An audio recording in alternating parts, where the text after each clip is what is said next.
Halo semuanya, perkenalkan, aku Amalia Soliha dari Prodi Pendidikan Masyarakat Universitas Negeri Jakarta. Di sini aku nggak sendiri, ada dua rekan aku, Adua Hanan Andina dan Dinda Amelia Putri.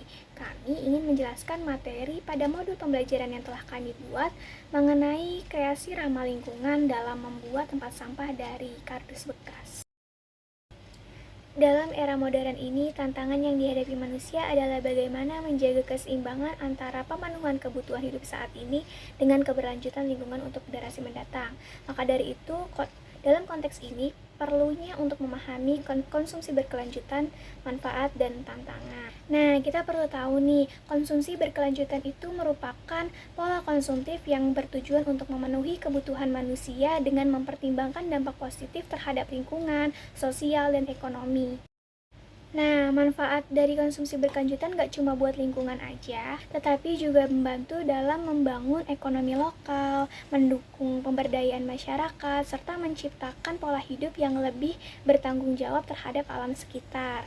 Dalam konsumsi berkelanjutan pasti ada aja nih tantangannya, seperti rendahnya konsumen terhadap dampak lingkungan dan sosial, ketersediaan produk yang terbatas, serta keterbatasan dalam memperoleh informasi.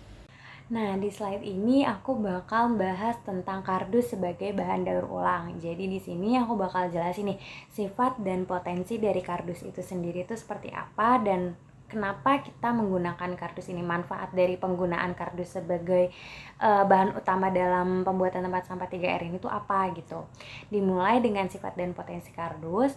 Nah, kardus itu bahan umumnya itu dari serat kayu yang diolah sehingga memiliki sifat yang kuat dan juga tahan lama yang menjadikan si kardus ini mampu untuk menahan berat dan juga menahan tekanan dari sampah-sampah yang ada.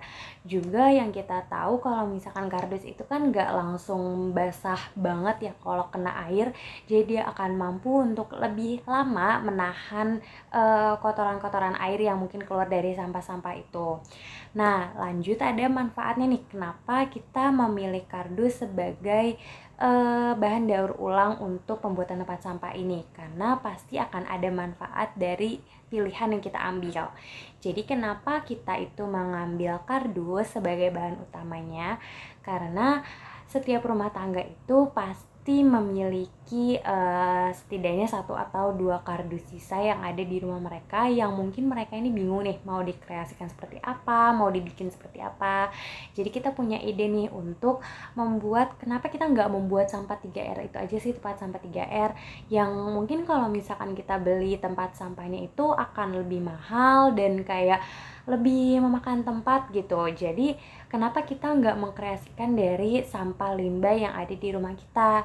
Jadi selain untuk melatih kreativitas kita, kita juga bisa nih mengurangi sampah limbah kardus yang ada di lingkungan rumah kita.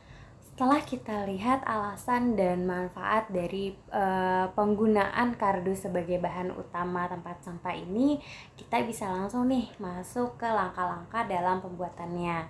Oke, yang paling pertama banget pastinya adalah menyiapkan bahan-bahannya, dan bahan utamanya itu adalah kardus.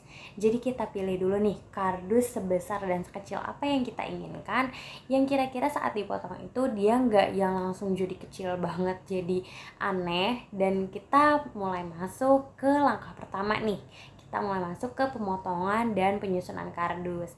Jadi di langkah pertama ini kita mulai untuk mengukur dulu ukuran tempat sampahnya seperti apa yang ingin kita terapkan di kardus itu.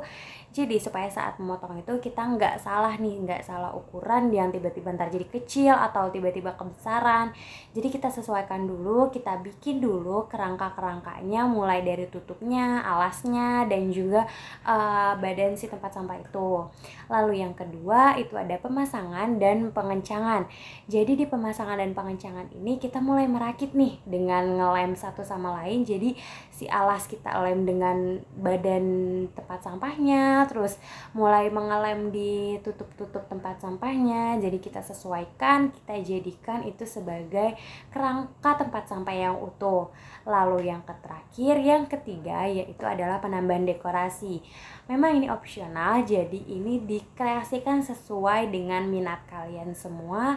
Mau ditambahkan cat, atau mau ditambahkan hiasan, atau atau mau ditambahkan gambar-gambar lukisan itu sebebas kalian, karena di sini itu kita mengutamakan kreativitas dan juga kualitas gitu. Kita harus mengedepankan kualitas dari penggunaan bahan daur ulang dan juga kreativitas dari setiap orang untuk mempercantik karyanya itu sendiri.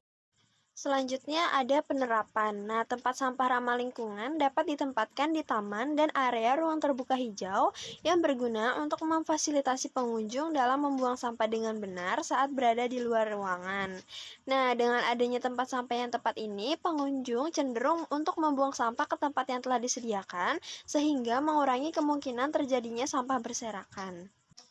Nah, penggunaan tempat sampah ramah lingkungan berguna untuk meningkatkan kesadaran masyarakat terhadap pentingnya pengelolaan sampah secara berkelanjutan. Dengan memilih tempat sampah yang mendukung keberlanjutan, kita tidak hanya menjaga kebersihan lingkungan, tetapi juga turut serta dalam upaya global untuk menciptakan masa depan yang lebih hijau dan berkelanjutan. Nah, praktik konsumsi berkelanjutan ini tuh mencerminkan upaya untuk mengadopsi perilaku konsumtif yang memperhatikan dampak positif terhadap lingkungan, sosial, dan ekonomi. Nah, dengan mengamalkan konsumsi berkelanjutan, individu dan masyarakat secara kolektif berkontribusi pada pembentukan pola hidup yang lebih bertanggung jawab terhadap masa depan planet ini. Langkah selanjutnya dalam menerapkan praktik konsumsi berkelanjutan ini dapat melibatkan kesadaran masyarakat dan keputusan yang bijaksana dalam pemberian produk dan layanan. Nah, masyarakat dapat memprioritaskan produk yang mendukung keberlanjutan, mengurangi konsumsi barang sekali pakai, memilih produk dengan siklus hidup yang lebih panjang, dan mendukung merek yang berkomitmen pada praktik berkelanjutan. Nah, hal ini tuh dapat meningkatkan pemahaman konsumen tentang dampak konsumsi mereka terhadap lingkungan, dan tindakan ini juga dapat memberikan kontribusi positif terhadap keberlangsungan global. Dalam menutup presentasi ini, mari kita ingat bahwa praktik konsumsi berkelanjutan memiliki peran kunci dalam mendukung masa depan yang lebih hijau dan berkelanjutan. Nah, melalui kesadaran ini, kita juga dapat menciptakan dampak positif terhadap lingkungan dan masyarakat. Nah, oleh karena itu, mari kita bersama-sama menjadi agen perubahan dengan berkolaborasi untuk menciptakan dunia yang lebih baik bagi generasi mendatang. Terima kasih atas perhatiannya dan mari kita berkomitmen untuk mewujudkan praktik konsumsi ini di kehidupan kita sehari-hari.